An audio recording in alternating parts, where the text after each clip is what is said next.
Okay, we're going to go ahead and get started today with our Native American Heritage Month virtual event entitled Courageous Conversations.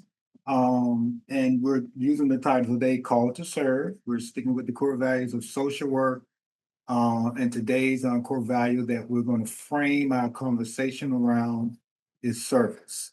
And so a dialogue on service delivery to Native American populations. And with that being said, I would like to welcome each and every one of you to today's event. I'm delighted to have with us today Dr. Andrew Frank and Ms. Bailey Marie Latchford, who's also one of our college social work students. Yay! So it's good to have her here with us today. She's our solo panelist, and we'll just prepare yourselves with to receive some information and to become more culturally aware when we talk about service and how that looks when we're serving these Native American populations. So on behalf of the College of Social Work and our Dean, David Springer, who could not be with us today, he sent his apologies. There was a conflict in his schedule, but I am here. My name's Keithan Mathis, and I'm the Associate Dean for Culture and Community Engagement. And with that being said, and again, just prepare yourselves for a real great time. We'll just have a dialogue, so to speak, and later on, Dr. Frank's going to share with you how he's going to handle the Q&A. And then now we have with us Ms. Paige McKay Kubik, who's going to share with you the purpose of the Courageous Conversations speaker series. Hey everyone, glad you're here today, and I'll be very brief. We started this, I think it's been about a year and a half ago. I think it was last fall semester that we started this regular online series of conversations with the idea of going deeper and looking at the various populations that social workers will interact with in their careers, so that we understand more about different cultures, different issues facing different communities, that we go deeper than just, we talked about our celebrations of Hispanic Heritage Month and Native American History Month. And we, as social workers, we felt like, in general, people already respect that. We need to go broader and deeper and figure out how, as social workers, we are respectful and responsive to different communities and lived experiences that are different than our own. And so this series of conversations has been the way we've done that. So that's the gist of the purpose. We do this a couple of times each semester. The other thing that I will mention before I hand it over is we are always looking for wonderful speakers to be part of these panels. So if you know someone, we especially love when they're FSU students or alums, but we will, anyone that has experience in this this topic of social work and how it applies to different communities. We would love to meet some of them. So reach out to Naomi Molina or me or Keithan with those names, and we will make sure that we get them included as panelists on future presentations. Keithan, I'll turn it back to you. All righty. Thank you, Paige. And now we're going to turn it over to Dr. Andrew Frank, and he'll introduce himself, and he'll allow Ms. Bailey to introduce herself as well. Turn it over to you, Andrew. Take it from here. All right, well, thank you. Thank you all for being here. And thank you, Bailey, for agreeing to participate. So I'm Andrew Frank. I'm a professor of history. So I am an outsider, if you will, to the world of social work. And so I'm looking forward to learning a lot from you all and learning from Bailey. But I'm also someone engaged in community engaged work. I'm the director of a relatively young Native American and Indigenous Studies Center at FSU. But my own work as a historian has always been on the edge of, say, academic work. Historians write behind paywalls, and we write for each other as academics. And we very rarely see work with communities, whether they be Indigenous or otherwise, as co-authors.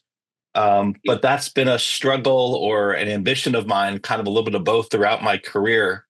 And candidly, it's been social workers that have helped guide me navigate that world. And so I have friends and colleagues in your department who've talked me through many, many issues. So you may hear some language that sounds familiar to you, but I apologize if the language of the historian comes through every once in a while.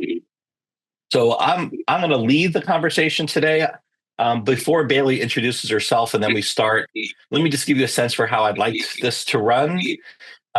This is an informal conversation. We'll make our questions as chatty as we can and as lively as we can. But if you have a question, you have two different ways that you can ask it. If you want to just simply raise your hand in the chat, I have the list of everyone here up on my screen, and I'll call on you as a moment is there.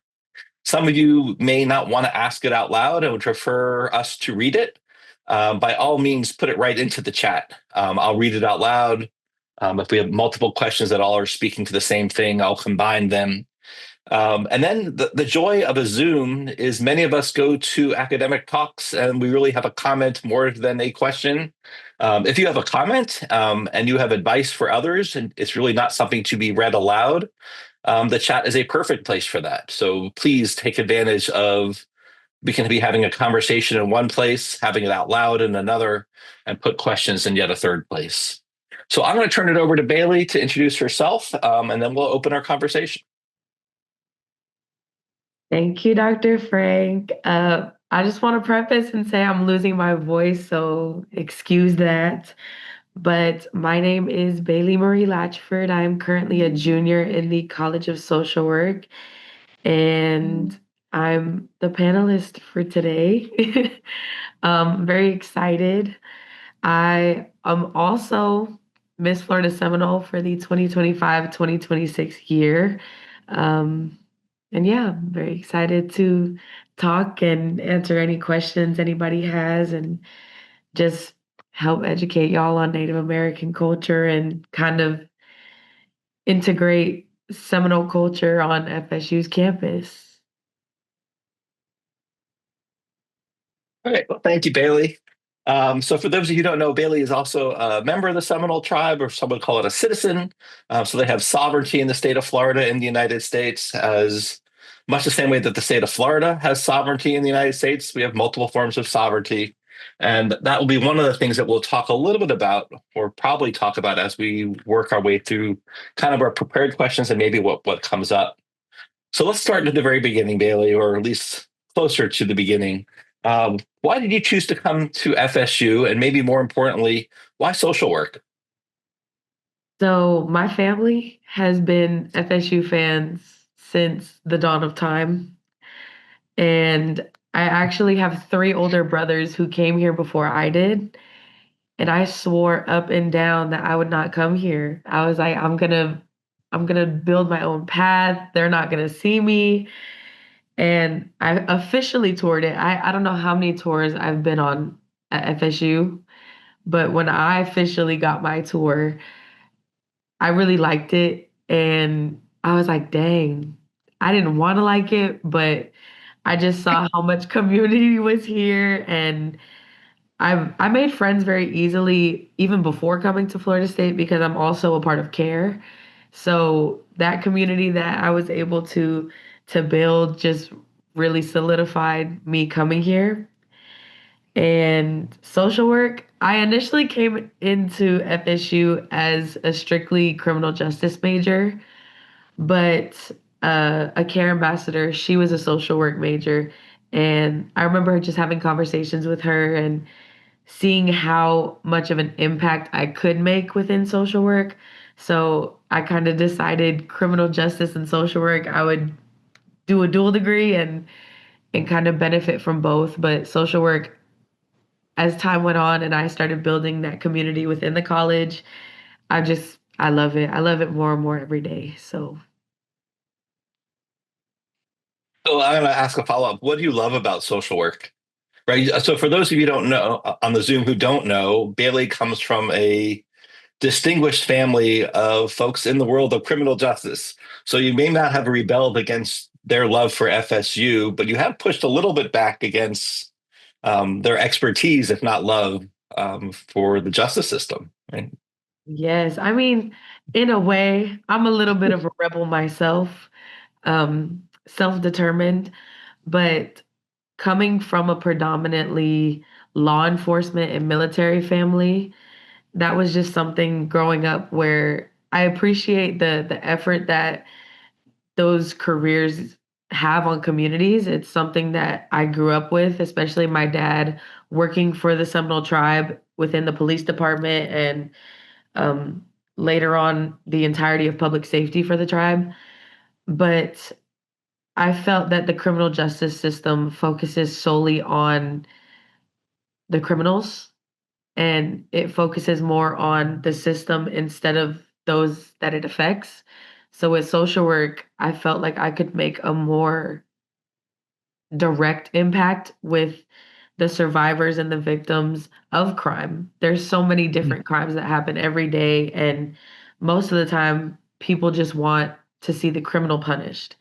But nobody really thinks of what about the person who experienced the crime? What about somebody who has that trauma from a crime?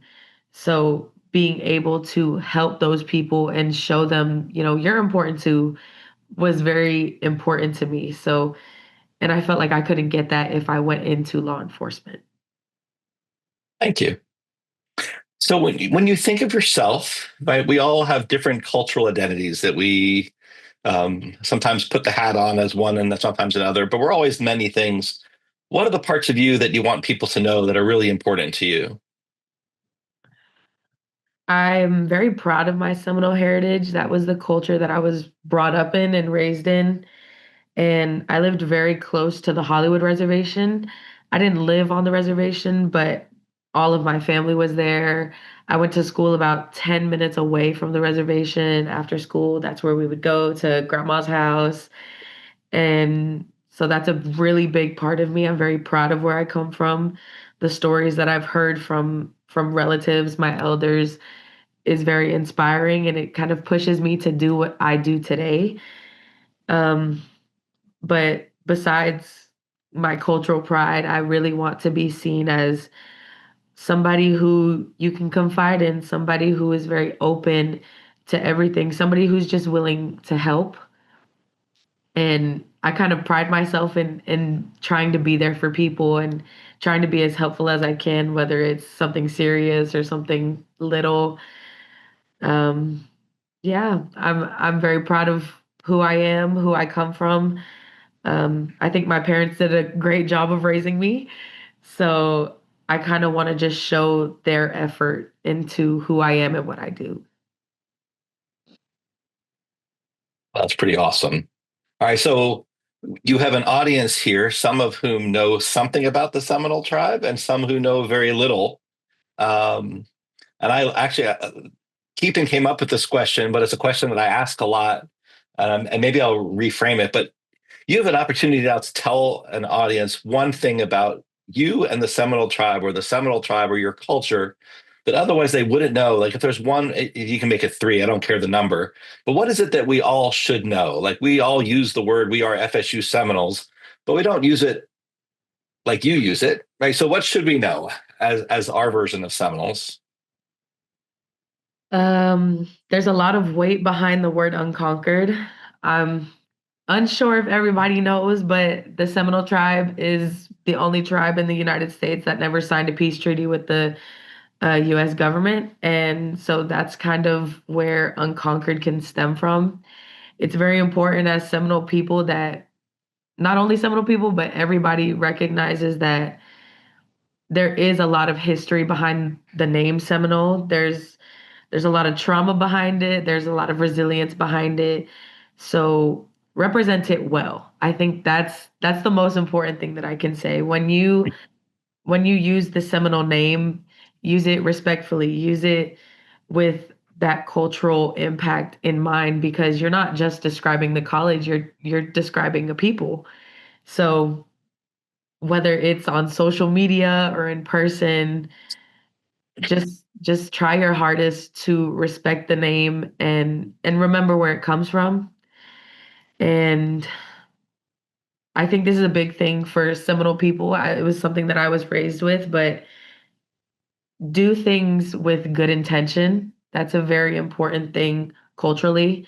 You don't ever want to do something when you're in a bad mood or when you're feeling negative feelings because you can give those feelings to somebody else and that's not the best thing to happen. So whether it's going to an event or going to class, try to clear your mind or just bring good energy and good vibes to it because you never know what could happen. So just be aware of how you kind of conduct yourself also with the Seminole name. I think those are like the two most important things that I could convey to everybody.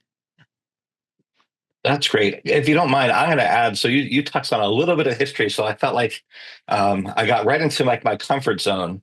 So I teach a lot of courses on Seminole history from kind of like from the written record. But you talked about trauma and resilience, and there are a couple kind of details that I think my students never quite have a grasp on.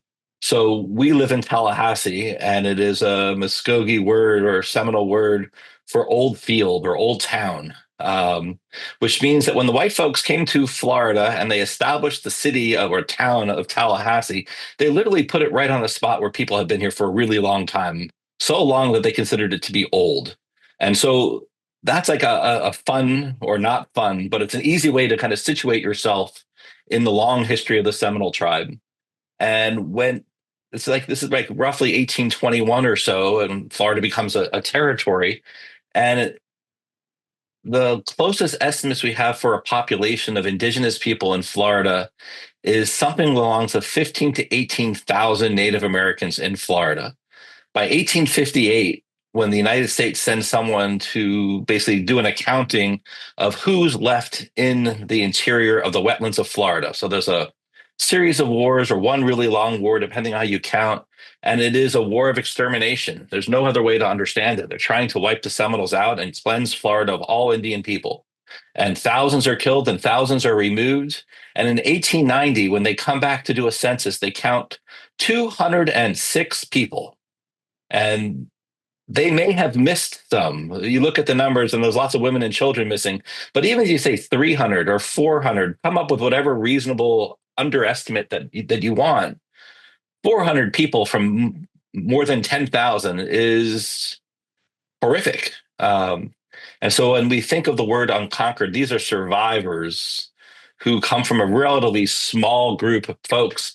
The governor at the time called the Everglades godforsaken country. Now, Seminoles made it home and they found wonderful things out of it, but they were allowed, if you will, to be there because it was presumed that no one could survive there. So not only did they survive, they thrived, but like the word unconquered carries crazy weight. Even if you don't know the stories of trauma, we can at least understand on the demographic side. All right, that's enough of me playing historian for a little bit. So let's talk a little bit. Let's get closer to what it means to be a social worker or a social worker that's going to enter. And I'll let you decide whether it is a Seminole household or community or an Indigenous household or community, because they're not the same, but they're overlap, right? It's that Venn diagram thing. So how important is it that social workers have an understanding of Seminole history, their traditions, your community practices, or Native history, traditions, practices before they start offering services? It's extremely important to know the demographic that you're working with. I think specifically with Seminole communities, what people have to understand is outsiders in a way aren't going to be trusted. Trust is going to be built. It's like doing regular social work without a Native community. Let's say you're working with somebody who has trust issues with social workers. You have to build that rapport and you have to build that trust with them in order to help them. So within a Seminole community, it's not going to be easy. There's going to be times where there's going to be pushback to outsiders in the community, and I don't think it's something that you can take personally. I think that's the biggest thing to take away from that. You can't take it personally. When you have a history that is traumatic, and it's not just one or two people, it's the entirety of the people. It's a big thing to keep in mind that you're a guest, whether it's on the reservation or if they live off reservation, you are a guest in their world. And you have to understand that there's certain teachings that have never been written down, that are passed down orally, that you would never know of. And that's not anybody's fault, but it's something to keep in mind, to be culturally sensitive. And I'll say for a Native household, they are all very different. And me personally, I'm kind of going to, um for my future aspirations, I should say, I want to work with many different Indigenous communities. So not only within Seminole, but a lot of them throughout North America. I would love to look at New Zealand and Australia and work with their Aboriginal Indigenous people. And I think the biggest thing to keep in mind is Indigenous people everywhere, whether we're Seminole, whether we're Apache, whether we're um, Navajo, everybody's gonna have different rules, different traditions, different cultural upbringings. And while they may be similar, you just have to teach yourself what you can. There's information out there that you can educate yourself on, just so you have kind of a rough frame to go off of, if that makes sense. So I would just emphasize cultural sensitivity. Don't take anything personally, and be open to learn. I think the biggest thing with Indigenous culture is accepting people and teaching them. And while some people may be wary of accepting others, there will be people that are more accepting to teaching um, about Seminole history or Indigenous history. So just be very open to everything. Don't go into something thinking that you know everything about somebody just because you read a book on their history or you saw an article talking about certain traditions that we may or may not have. So, yeah. That's awesome. And it leads to there was a question in the chat. And I'm going to reframe the question, because the question is, what books would you recommend to learn more about the Seminole tribe? Mhm. Let's reframe that. If someone wanted to learn more about the Seminole tribe, where should they go? What should they do? What's a good starting point? I know what I tell people, but I'm more curious what you tell people. Um, I feel like the proof is in the pudding, and the pudding is the people. The most fruitful information that you will get about the Seminole tribe will be from the people, the tribal members, the tribal leaders. And there's a lot of different places you can go. There's the Athatiki Museum in Big Cypress that has a bunch of different history throughout it. There's an entire room where you sit and watch a little movie about the start of like our creation, and kind of tapping into the beginning of the Seminole people of Florida. So emphasizing the people, I think that's the biggest thing. There are going to be books out there that will be good in a sense, but nothing is better than the Seminole people and the resources that they can provide, because sometimes a lot of what should be taught isn't written. So I put the website for the Atatiki is on the chat, and I spelled it out. So if you want to know how to spell it without cramming it together as one word. So I tell people the same thing, and I tell historians the same thing. Um, Even though I write about Seminole and Southeastern Indian history, if you're going to work with people, the academic debates that happen are significantly less important than how people understand their own history. And so even if you think like I care about the written word as opposed to oral tradition, if you're dealing with people, the written word written by outsiders is significantly less important than what people actually believe. And the best scholars will do both, but that's not always the case. And so I'm going to give one even smaller shout out. The Atatiki has a series, like follow them on Instagram, or whatever your social media of choice is.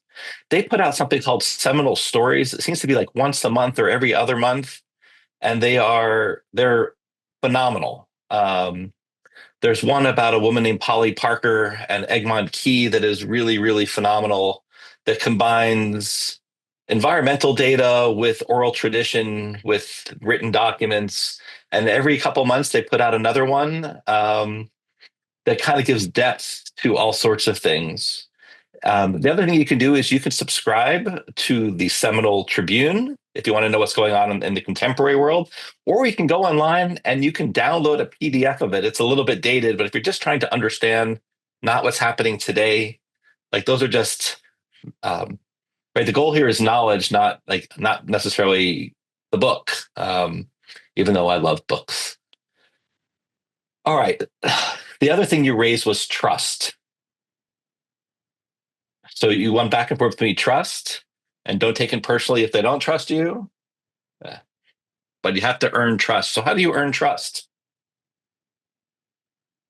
Consistency. I think that'll be something that builds trust all the time with anything, any situation is consistency and your why about how you're going about things. What's the reason? What's the story behind why you're seeking out information?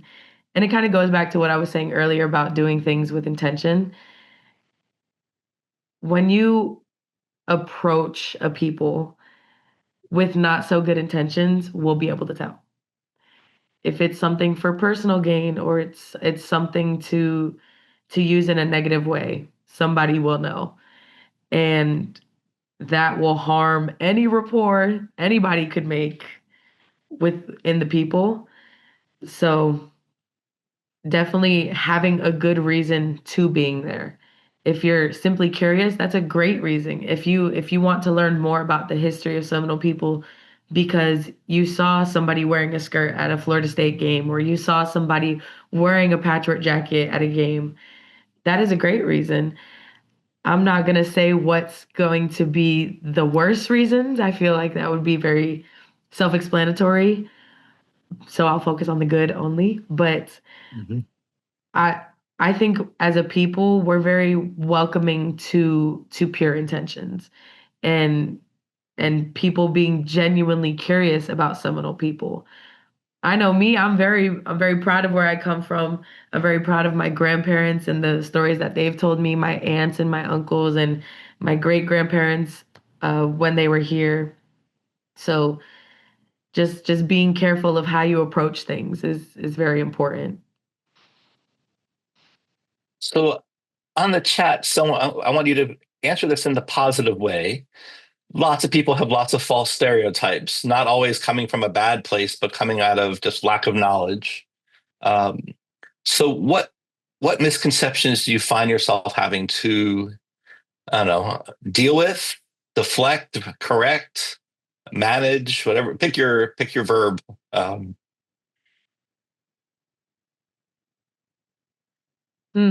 I would say I think very like basic, I would say I would describe it as childish in a way, is our homes.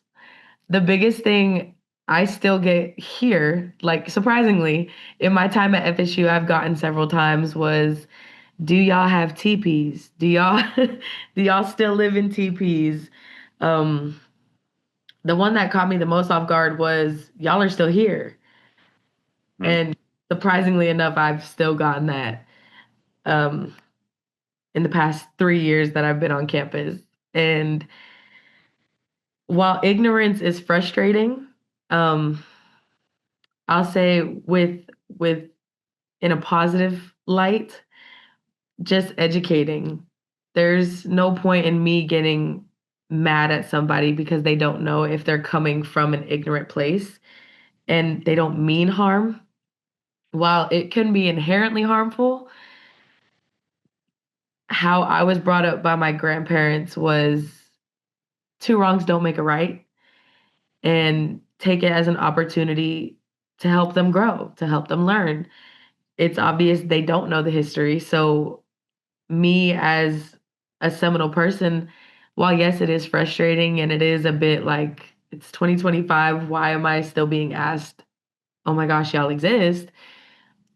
I take it as a chance to really educate and show my pride within my people, to show how far we've come, how far we still have to go, the things that we've accomplished through certain negative situations. And I think the most important way to manage these is with a good mind and a good heart, and trying to trump those feelings, those negative feelings of frustration, anger, maybe even a bit of sadness, just because, we are on ancestral um, land that may not have been directly Seminole, but as time goes on, what's the word? Evolving to Seminole people, excuse me. But if we're talking about more serious stigmas, I would think the biggest thing would be addicts. And I think that can go back into historical context of how we were treated, narratives that are put on us. And I'm a big believer in actions speak louder than words. So I try my hardest to connect with our youth, to show them that we are more than stereotypes, we're more than misconceptions, and you really don't have to follow what everyone else says about you, because you come from a very strong bloodline. You come from warriors, essentially, and being able to prove people wrong in the kindest way possible is probably the best way to, for lack of a better word, get your get back. Well, I think that was the courageous part of the conversation. So thank you. That was really, really enlightening and helpful. So let's flip a little bit and think in the other direction. As social workers, how can the folks on this Zoom better support, work alongside existing family community structures that exist, say, in Seminole society? I think the biggest thing is keeping yourself educated. With anything, it applies to anything. Things are going to change. And there is information about us that like statistics and things like that you're able to look at. And it kind of goes in. I see a question that involves state, federal, and local government, and how social workers or what social workers should know about tribal governments and their jurisdiction. The biggest thing is educating yourself and really putting that cultural emphasis on that education. Now, the influence that state, federal, and local government has on different tribes is going to vary. Some tribes are better off than others. So I think keeping in mind that every single tribe, nation, group of Indigenous people is going to be different. And kind of like what I said earlier, do not think you know everything, and just be ready to learn something about it, because there's always going to be something that you learn, whether it's on paper or in person. If that answered your question. Yeah, that was great. I'm reading the question on the chat. So jurisdiction is also different depending on where you are, right? So what do you know about like Seminole courts, Mm-hmm. right? Most tribes don't cover all legal issues on a reservation, but some handle some, right? How about in Seminole society, do you know, are you willing to share? Do you know what your all courts deal with? So I'm not sure if I can say specifics for Seminole, but I do know how it kind of works, and there are certain people that you have to appear in front of. And I will say, for the Hollywood reservation, we don't have a jail. So if somebody is charged criminally, there's no jail on tribal land. So they'll go to, I believe, Broward County Jail, or Mhm. whatever applies depending on the charge. But since I was kind of raised within that system of Seminole Police Department, Seminole Fire Department, I had a lot of relatives and specifically uncles within SPD and fire and med, and everybody works together to keep the reservation safe. There's a lot of, surprisingly, a lot of people try to get on the reservation illegally, So there's certain times where people will have to be banned, and there's certain systems that they have to go through within the tribe that they have to go through to get banned. And it's a really cool system. I really wish I could share a lot more about it, but I'll be culturally sensitive and aware that unless I have like specific permission from our tribal leaders, I'll just give y'all a little Thank taste. you. I appreciate that. I'm going to mention two things that are not Seminole specific that might, and this is just a charge for folks who, if they don't know what these things are, we have the internet. If you don't know what the Indian Child Welfare Act is, please go find out what that is. That is something that, as social workers, you're going to confront, or you may confront. And if you don't know the phrase murdered and missing Indigenous women, that's another one of these things that I hope the world gets more involved in, and knowing that these are issues. Both deal with the issue of tribal jurisdiction or the limitations on tribal jurisdiction. So I'm going to say that the stereotype for murdered Indigenous women is that most Native tribes don't have the ability to police themselves, and they rely on outsiders to police them. And when Indigenous women go missing, they get reported and not investigated. And it is a crisis, especially out west, that some people are trying to address. And another phrase that I'd hope people pay attention to is shared governance, right? So tribes have sovereignty on reservations. They have the ability to make decisions for themselves in a very legal kind of way. But so does the state of Florida, and so does the federal government. And often those things come into conflict, and the federal courts, mostly the U.S. Supreme Court and the appellate courts, are the folks that decide, like, really, where does the balance of power reside? And those are always in flux. And so, again, this is research for everyone to do on their own in the future. But a lot can be found in that world, which also means whatever we tell you today may be different tomorrow. All right. I have one more question, and then we'll open it up. I guess we have one on the chat after that. How can social work education programs better recruit, support, prepare Native and non-Native students or social workers to be more respectful, to be more effective for, say, the diversity of Indigenous communities or Native communities? Definitely. I feel like working with tribal leaders is going to be a good start. They are kind of in charge of overlooking the people. They know the demographic that you may or may not want to learn about. I'll say for social work programs, it's going to vary because of how many different tribes and nations there are. And you're going to have a Native American community somewhere near you. So seeking out their tribal leaders and learning as much as you can on how to be respectful from the elders, from the leaders, even from the youth. I think that's the biggest thing. And I think that's where kind of a barrier is with the youth. I know I didn't know about social work until probably when I got to FSU. And a lot of what I see within tribal communities is our youth wanting to learn more to give back to their communities, but they don't know where to start. So emphasizing these kind of programs like social work is a big step that I think everybody could take.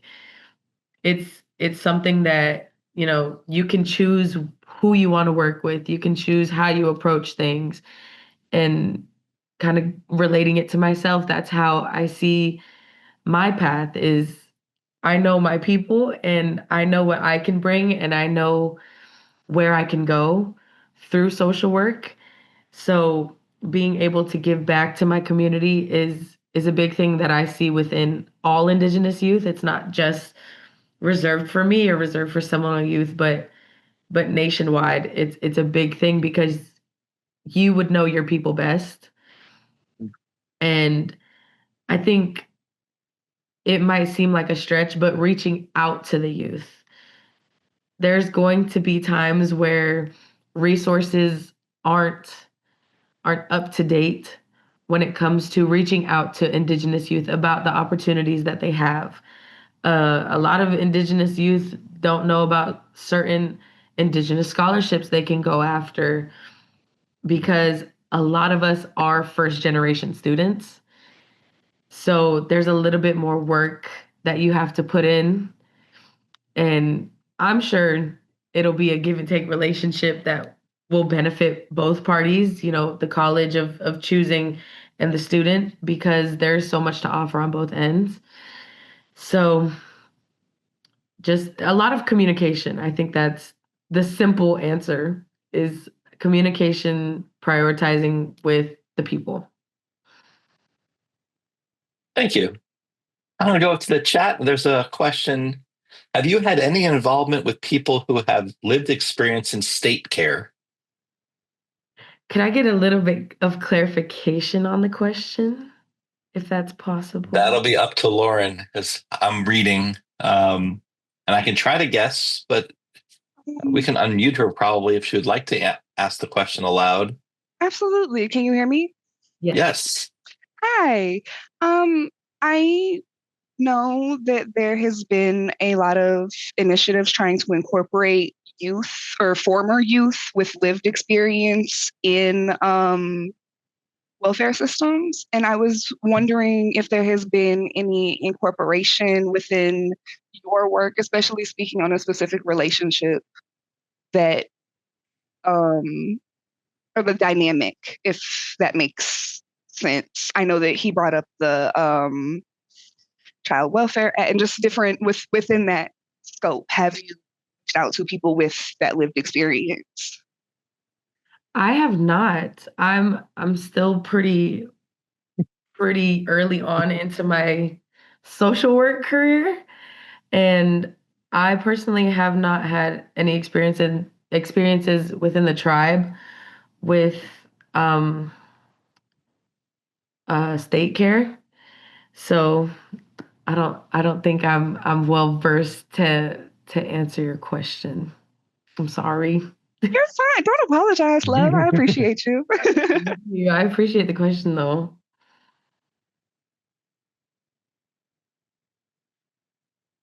I have all sorts of questions, but I'm waiting to see if there's a hand or something in the chat before I jump the gun. And questions are welcome if they're not about social work. I think that may help as well. So I'm going to ask you then, while we're waiting, I'll ask a really bad question that will encourage people to ask good ones. When you do something like this, right, you are obviously a very eloquent junior in college, and you can be doing all sorts of things. You have chosen to be a spokesperson for the tribe, right? Miss Florida Seminole, in many ways, is the official spokeswoman for the tribe for the year. And that's a big time commitment. This is a real time commitment. I met with students this morning, and it was clear their mind was somewhere else because Thanksgiving around the corner, finals papers, all the other stuff. Why is it so important for you to voluntarily agree to do all sorts of things like this? I was told growing up that if you want to see change, you're going to have to be the change. There's going to be work that you have to put in to see what you want. And I ran for Miss Florida Seminole with that in mind. A lot of what I didn't see many Native American women in higher education. And even now the numbers are small, but they're growing. And I think it's so important to emphasize the positive aspect of that. While we may have a very small percentage at, say, FSU, there's still a percentage. And it's been growing ever since. And it's so important to me as not only Miss Florida Seminole, but as a young Indigenous woman, period. Not as Bailey, not as Miss Florida Seminole, but just as a young Indigenous woman, showing what we can do and showing where we can go. I've seen more and more over the years empowering Indigenous women in higher education, getting their master's degree, getting their doctorate degree. And I look up to each and every single one of them because that's something that my grandma didn't even think she could do. My grandma wasn't given that opportunity. My mom wasn't given that opportunity. And it's so important to me to take into account my grandma's testimonials and my mom's testimonials of what they were and weren't allowed to do. My grandma constantly, she's my biggest motivator. Her and my grandpa, they are my biggest motivator to why I am the representation that I am. The stories that they would tell me of, I wish I went to school to be a teacher. I wish I was allowed to go to school to be a teacher. I wish I could do more than I was allowed to. And having those hard conversations with them, because it's hard to hear your grandparents sit there and basically say, because of legal issues with the United States, they weren't allowed to do certain things that they would have flourished in. So I've definitely shed several tears talking with my mom and my grandparents about the possibilities that they weren't allowed to even think about. And it's so important to me that I'm able to convey that to my relatives, to Indigenous youth, not only women, but young men and women, how important it is to take advantage of what is in front of us. We all as Indigenous people come from very hard histories, and it's difficult sometimes to swallow that. I think this year was what, like the 66th anniversary of Native Americans having the right to vote. Less than 100 years, and that's crazy. My grandparents are 15, 20 years older than their right to vote. So it's very impactful, and it makes me sad that I have to do it, but I'm very proud that I'm able to have the platform that I do to share with the youth, to share even with the elders, because you're never too old to go to college. And there's so many more opportunities now than ever for Indigenous people. Thank you. Again, that was um, the complicated part, right? The courageous part, excuse me. Courageous Um, part. Well, talking about familial trauma and difficulties, and like you raise the issue of like you're doing it because they didn't have the opportunity. Do you feel an obligation to do it because you do? Like that's kind of the flip of it. I think in a way, in a positive way, I feel like I have an obligation just because they fought so hard to get me to where I am. They've done things that I don't have to. They've taken on the hardships so I don't have to. And I was raised within a very family-centered community. As Indigenous people, your family is everything. Your cousins are basically your siblings, and so you have a really big family to rely on and to fall back on that supports you, and you're there to support them. It's like a village mindset. In order to have a village, you need to be a part of the village, and you need to be active within that. So I think if you had asked me that question maybe like 2 years ago, I probably would have been like, I don't know if it's obligation because I had like a negative connotation for that word, but Mhm. I would like to spin that and make it a more positive obligation because it's kind of like what I said earlier, getting my get back with history and showing that I'm more than my history. My grandparents are more than the traumatic events that happened to them. My mom is more than the lack of resources that she had growing up. And so it's kind of just like a obligation to myself. I hold myself to a very high standard. And to preface, my family does they love me the way I am. They love what I do. If it makes me happy, it makes them happy.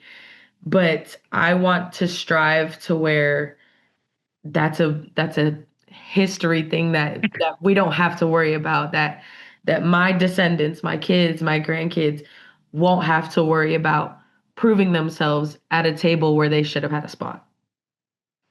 So I got a little passionate there, Okay. but No, that was good. I appreciate that. thank you. And I see the claps on the Zoom, so the other people appreciated it too. So you mentioned that you grew up basically in the shadow of the Hollywood Reservation. Um, can you talk about what that means? Like, uh, I think people have stereotypes of what a reservation looks like or supposed to look like and what it is. At least in my head, Hollywood doesn't fit that in some ways, although it certainly is a reservation and fits all the other parts of it. Mm-hmm. I feel like it's any normal community. It's just protected more than it. In a way, I guess you could compare it to a gated community. We have regular houses, we have a preschool, we have a senior center, we have a gym, we have a health center. Growing up, I loved going to my grandparents' house, my aunt's house. I would spend Halloweens on the reservation. They would have little celebrations, costume contests. I feel like it was very normal. Like it was something that it's not any different from any other community. I think the biggest misconception about reservations is that they can be run down, which is true depending on demographics, but you also got to take into account what resources they have. As Seminoles, we're very blessed to be where we are and to be the entity we are today. But yeah, it was pretty normal to me. I loved going there, growing up there, and being surrounded by my people. So So have you? I know the answer, but I'm going to ask it as a question. Have you spent time at Big Cypress or Brighton or Immokalee, which are other Seminole reservations that are not Hollywood? Like mhm. same tribe, same resources, but they're. Can you describe? I'm just trying to disabuse people Spread of like out. having one image of what a Seminole community would look like. Can you speak to that? Yeah, so besides Hollywood Reservation, I never really visited Immokalee or Brighton. I was mostly between Hollywood and Big Cypress. My great grandma, she would always host a Christmas party, and she lived in Big Cypress. And I always have family out there. That's where a lot of my family lives too. So I would say the difference between Hollywood and Big Cypress is it's more spread out. You're more surrounded by the Everglades in Big Cypress. And it's kind of refreshing to go from one reservation to another just because Hollywood is right there in the city. Very urban, if you would. But Big Cypress, it was always fun. I always tell this story, and if y'all laugh, y'all laugh. If you don't, you don't. I find it funny, hilarious even. But at my great grandma's Christmas parties, you would just have all these little Seminole kids running around the fire outside, and all the adults just cooking, getting ready. And I just remember one year, for some reason, they were making shrimp and it spilled all over my great grandma's lawn. And I don't know, that was just normal. Like the chaos in a way, but yeah, I just remember her lawn being covered with shrimp. But it's very much a more stereotypical like Everglades reservation for Big Cypress at least. I can't speak on Brighton and Immokalee. But yeah, I mean, again, it's just the community. I think everybody's communities vary, but I think the Everglades aspect to Big Cypress made it very freeing in a way, more so than Hollywood. Thank you. How far apart are they about?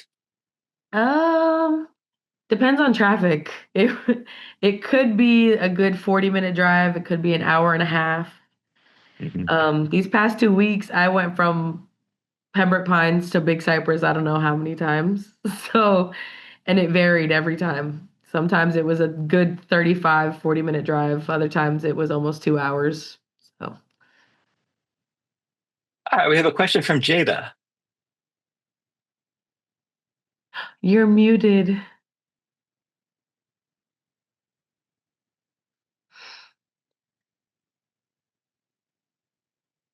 Oh, sorry, you guys can't hear me. Oh my gosh. No, you're good. It's nice to meet you finally digitally. It was more of a comment than a question, because I know you mentioned how you grew up in Hollywood and you can't really speak to other reservations, which I understand. And I think back just to Dr. Frank's question about like when you're comparing almost differences in reservations. Like me personally, I grew up on the Immokalee Reservation. And it's completely different. Like, like it's two totally different worlds, honestly. Because even the people wise, like geographic location matters. Because I think of how you said you have a lot of family in Big Cypress, and out there, I feel like majority of tribal members, they're either half or full-blooded Seminoles. And I think a lot of it has to do with location because it's such an isolated area. Whereas you go to Hollywood, it's such a big city, super metropolitan, a lot of race and ethnicities. And then you go to Immokalee, where it's an agricultural small town. So you're getting a lot of tribal members, like me, for example. I'm half Mexican. Or you like there's mainly that's really the only three big races out there in Immokalee is Hispanic, Mexican, or Seminole, or there's Haitian and a super small population of white people. So I just always thought that was very interesting and just how like location really does matter and affect like our tribe and what areas tend to have more descendants than others and things like that. Yeah, I love that you brought that up because I always saw that, but it was just like family's family to me. So Mhm. I love my people. Yes, thank you though. I appreciate that. That's good Yeah, me insight. too.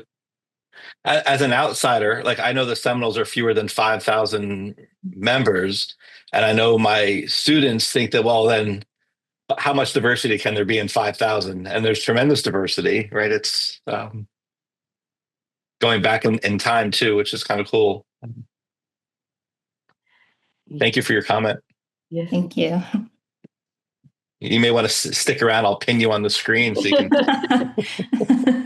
you could be courageous too.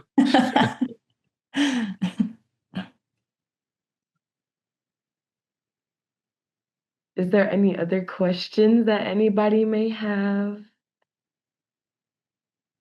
Oh, you're I'm going to muted. ask one. Okay. You mentioned being Miss Florida Seminole. I think there are stereotypes of what people think about a pageant. Mhm. And so before I'll let Megan Mick ask the last question, but what is Miss Florida Seminole? What is that contest about? Right? Like, what does it mean to compete? However you want to describe it. Give a little insight. So there's a lot of emphasis on the title as you're kind of a representation of the Seminole tribe. As Miss Florida Seminole, I go to different events, not only throughout Seminole reservations, but around the country. And I'm very thankful for that. I'm able to go and educate others on what it means to be a part of the Seminole tribe. But the pageant process it was really fun. It was a little stressful, but it was really fun.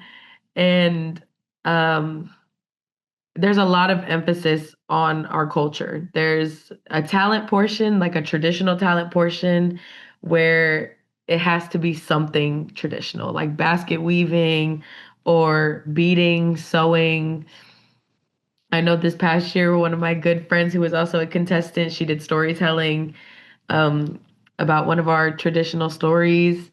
So there's a lot of our culture that is embedded in it, which is so amazing because I actually did a pageant here at Florida State for the Alpha Phi Alpha Fraternity Incorporated for the Iota Delta chapter. And the experiences were completely different. And it was so crazy to me how they're both so community based and historically involved with where they both come from and how different they were. and in a good way, of course. I loved both of them, but the Miss Seminole pageant was a great way to kind of figure out what I wanted to portray as Miss Seminole. And our judges were all Indigenous this year. One of them was a treasurer for the Apache tribe.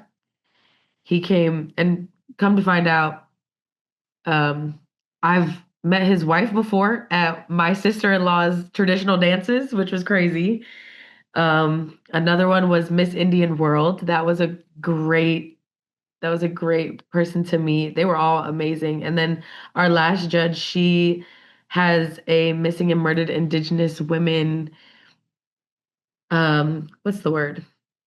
She kind of runs a program to where they help to find missing and murdered Indigenous women out west. And just to have those three kind of talk to us and ask us why we want to be Miss Florida Seminole, why is it important that we have the stance that we do for the people. So it was just a lot of learning on my personal opinion. I learned a lot, and I was also able to teach them as well because none of them were Seminole. And it was a great experience, and it's something that I really want to motivate Seminole youth to do if they're eligible. So it's a great opportunity. I'm very lucky and privileged to serve as Miss Florida Seminole and educate in the way that I can. So if Megan Mick is still on, her hand was up until about 2 seconds ago, then I lost it. I'm still here. All right, there you are. Megan, I think you get the last question today Okay. before we wrap up. Hey, Bailey, thank you so much for this. It's been really great information. So I put a link in the chat. A lot of times, when people are trying to identify or understand what types of ancestral lands they're on, there's conflicting information, or in terms, and I think it's probably safe for us to say we're all on native lands of some sort, whether we identify exactly what those are or not. But I was just curious of your take on resources like this and how much weight you'd put on them if you have other resources people might find out about where they're specifically located and the history of that location. Thank you for the question. I kind of looked at it just now while you were asking your question. And I think the biggest thing when it comes to resources about ancestral lands, if it's native led, I would put a lot of trust into it just because you're talking to the people or getting the information straight from the people. I don't have any resources off the top of my head, but that's definitely something I will look more into on my own time. But yeah, I just think any resources that are going to be majorly backed by Native people is where kind of your breadcrumbs should lead you. Okay, thank you. Yes, thank you. Well, thank you, Bailey, and thank you everyone for being here. I think that brings us to the end of our time. I'm going to repeat something that Bailey said throughout, and she ended by saying if there are Native sources, that is the place to go. We do have a small but pretty active Native American community on campus. If you have polite, honest, earnest questions and they're coming from a good place, I urge you to ask rather than presume. If you have a moment to go to the Atatiki Museum and follow them on whether Facebook or Instagram or wherever you get your information, that's always great. And please come back to whenever we have more events that are featuring our Indigenous students and Indigenous history and culture. Bailey, anything you want to say? You get the last word. Oh, yay.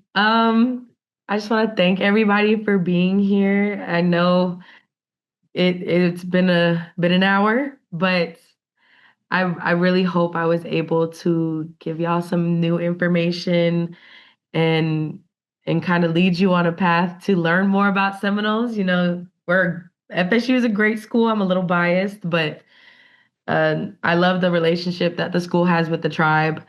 It's something that they try to emphasize and work on all the time, and expand and evolve. So definitely take the time if you can to go to Big Cypress. It's an amazing museum. There's resources there as well.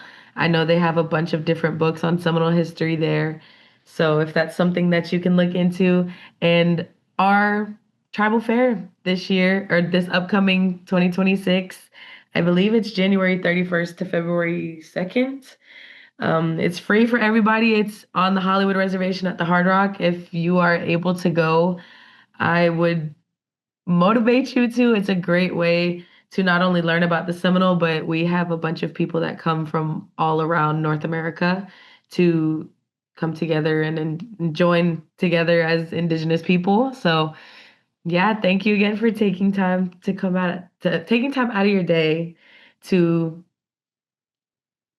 be a part of this courageous conversation.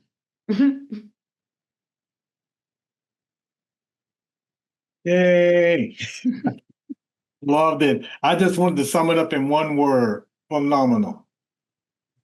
Thank you. Thank you. That's it, folks. That's it. If anyone has questions or comments, I don't know what Bailey's schedule is like. I'll stay on the Zoom for a few minutes, say hi, greet, pretend like we were in person, and then you make small talk afterwards. Betty, I think you had a question. Betty? I think you have to unmute her. Oh, okay. I got it. Sorry.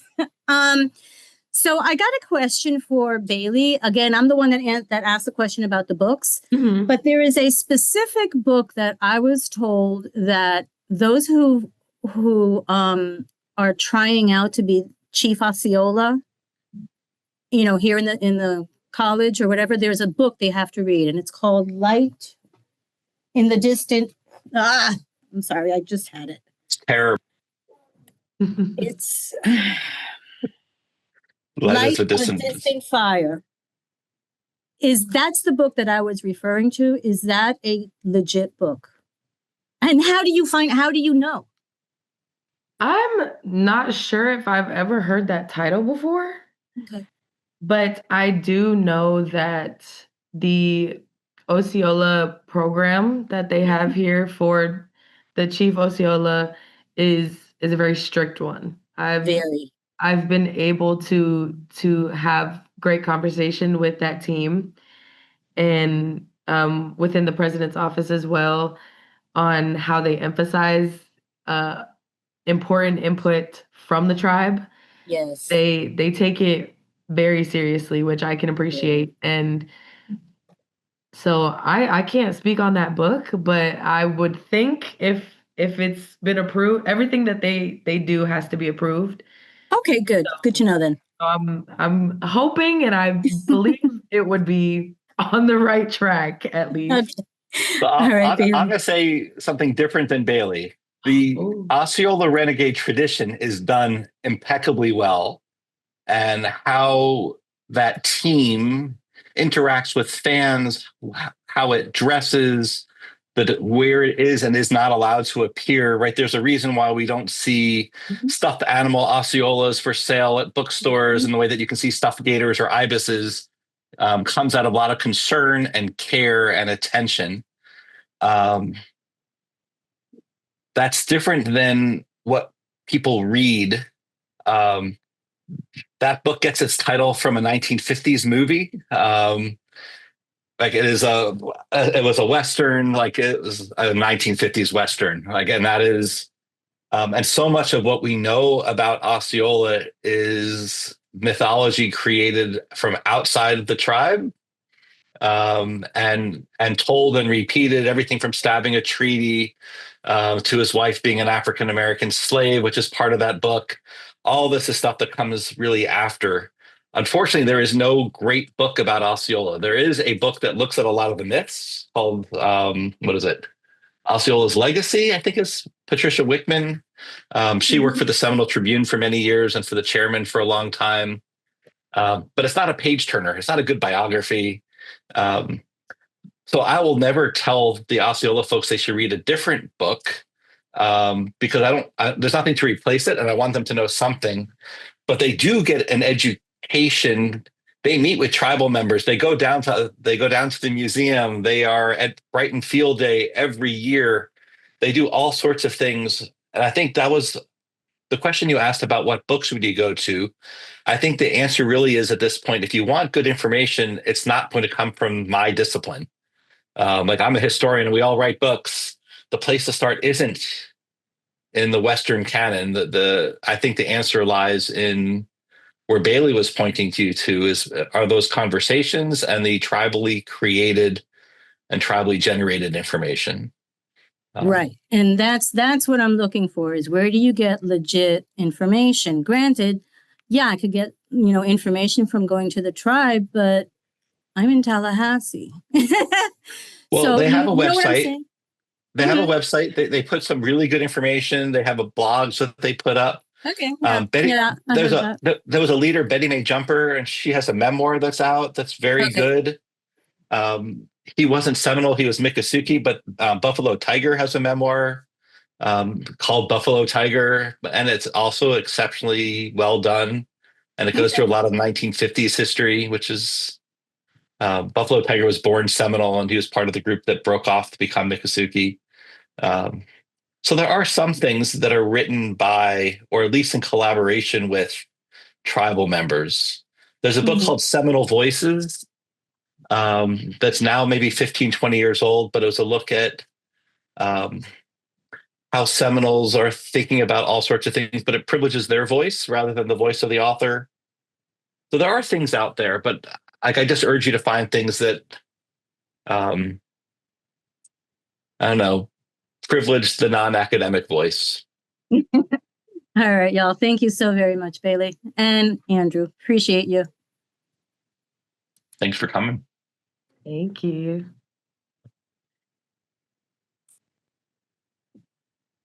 All right, if there's no other questions, hey. Thank you, Bailey. And Dr. Frank? Bailey, thank you. Bruh. I just want to express a great appreciation for you carving out your time in your busy schedules to show up and just enlighten all of us. Thank you so much, and have a great day, and I will be in touch. I look forward to it. Thank you. Yeah. Talk to you in the gap. Thanks, Keithan.